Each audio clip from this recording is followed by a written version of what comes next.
محمد عوض هو شاب مواليد العباسية، هو من الشرقية. كان بيحلم بحاجات معينة. هو كشافة في طفولته، هو كشافة يحب حكاية الدخول في عالم الكشافة، عالم الرحلات للصحراء وعالم الرحلات للغابات وعالم العالم الغريب دوت. وكان من الكشافين الكويسين جدا في صغره، ويحب حياة الكشافة، يحب الخروج للطبيعة، يحب يعني يطبخوا بنفسهم، يحبوا يعملوا بنفسهم. وكان مثلا يحب مثلا عنده ربطات معينة كده للحبال، كان دايما يحب يورينا بحبل صغير يعمل 100,000 ربطة. كان نفسه يبقى بحار، كان نفسه يخش البحرية، لكن والده رفض لأنه ما عندوش غير 3 إخوات بنات، وهو كان راجل كبير ومالوش زوجة، الزوجة ماتت، وكان هو راجل كبير وقال له أنا ممكن أموت بكرة ولا بعده، فمات. وعوض عنده 19 سنة، وكان وهو عنده 19 سنة مسؤول عن إخواته البنات، فكان لازم يشتغل ويعمل. فكان بيشتغل في فرقة الريحاني، وكان بيشتغل في وزارة الزراعة. ومن هنا بدأ يصرف على إخواته أثناء ما كان هو في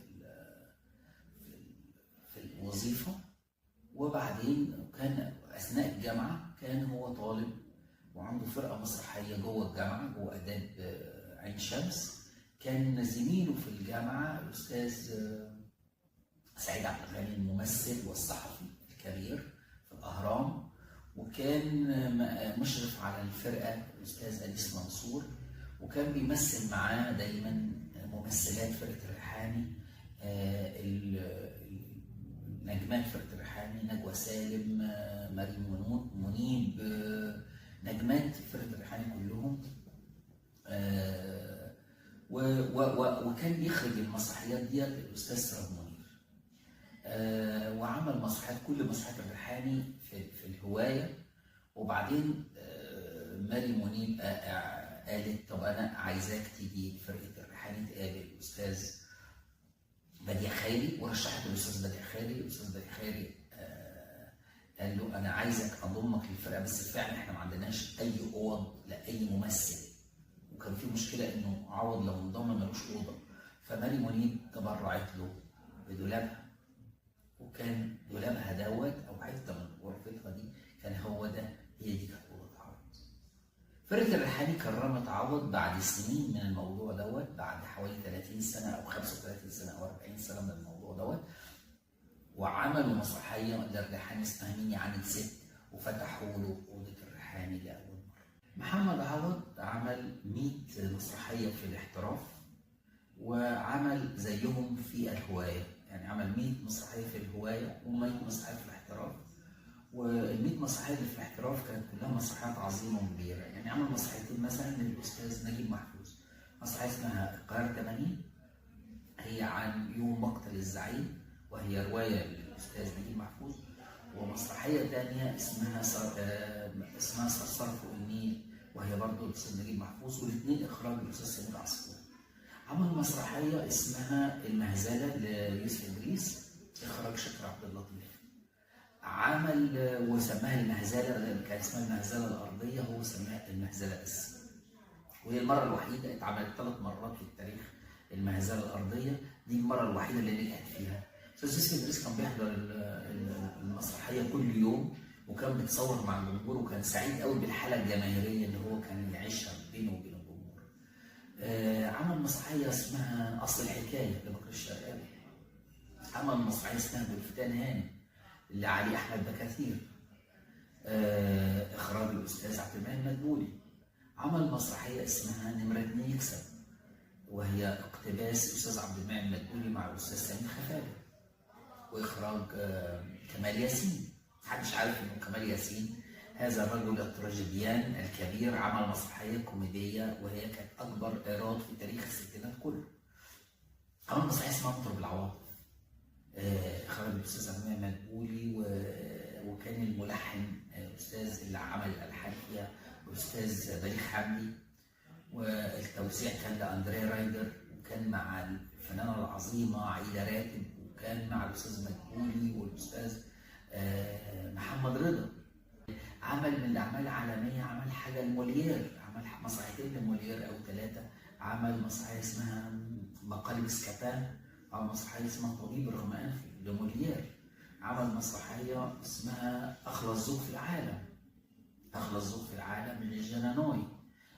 عمل مسرحيات لكبار الكتاب، يعني عمل للينين الرملي نقطة الضعف، عمل هات وخد لأحمد الإبياري، عمل كنت فين يا علي ليوسف يوسف عوف، وكان معاه نور الشريف وبوسي. عمل هالو دولي، وكان معاه زيزي البدراوي وشكار والمهندس ومحمد صبحي ونسرين. عمل فرقة مسرحية ودخل فيها عدد كبير جدا من الممثلين، وهي فرقة كبيرة جدا، واشتغلت على مسرح الزمالك أكثر من 30 سنة، وهو اللي كون الفرقة وكان رئيس الفرقة وهو اللي أنشأها.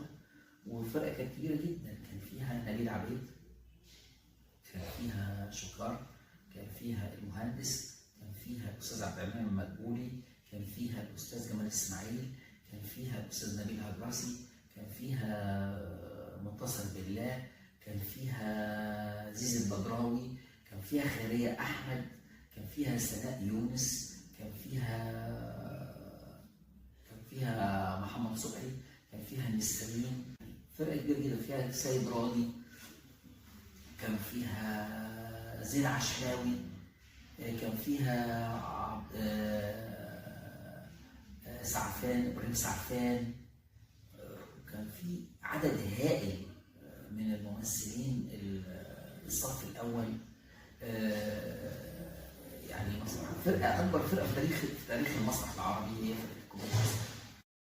هو عمل أفلام كتير جدا، عمل حاجات مع كبار المخرجين، عمل مع الأستاذ حسن إمام حاجة اسمها امرأة على الهامش، عمل مع الأستاذ حسام الدين مصطفى أكثر من 15 فيلم، وكلهم الثلاثيات، شاكل بحر، شاكل في أجازة، البنات والمرسيدس، البنات والحب، كمية أفلام كلها، مساجين الثلاثة، المغامرين الثلاثة، أكثر من 15 فيلم كلهم حاجات مع الأستاذ حسام الدين مصطفى. الحمد لله كلها أفلام كسبت جدا. أغلب الأفلام ديت كانت مع الأستاذ حسن يوسف ويوسف فخر الدين، منها برضه في أفلام كان فيها أحمد رمزي، في أفلام منها كان فيها الأستاذ رشدي أباظة. عمل مع الأستاذ عاطف سالم فيلمين، فيلم اسمه السيرك. فيلم السيرك ده هو خد عليه جايزة أحسن ممثل سنة 68. وعمل فيلم مع الأستاذ عاطف سالم تاني اسمه باي باي حلوة في بيروت مع رشدي أباظة وجورجينا رزق. بس هو أحلى فيلم عمله مع الأستاذ عاطف سالم فيلم السيرك، وفيلم جيد جدا من الأفلام اللي هي مميزة أوي في تاريخ السينما. هو له 100 فيلم، وأعتقد إنه 100 فيلم برضه من الأفلام المحترمة جدا مع كبار المخرجين. اشتغل مع الأستاذ أحمد فؤاد المخرج الكوميدي الجميل، أفلام كتيرة. لا، عمل أفلام كتيرة الحمد لله، أفلام كتيرة حلوة وناجحة جدا جدا.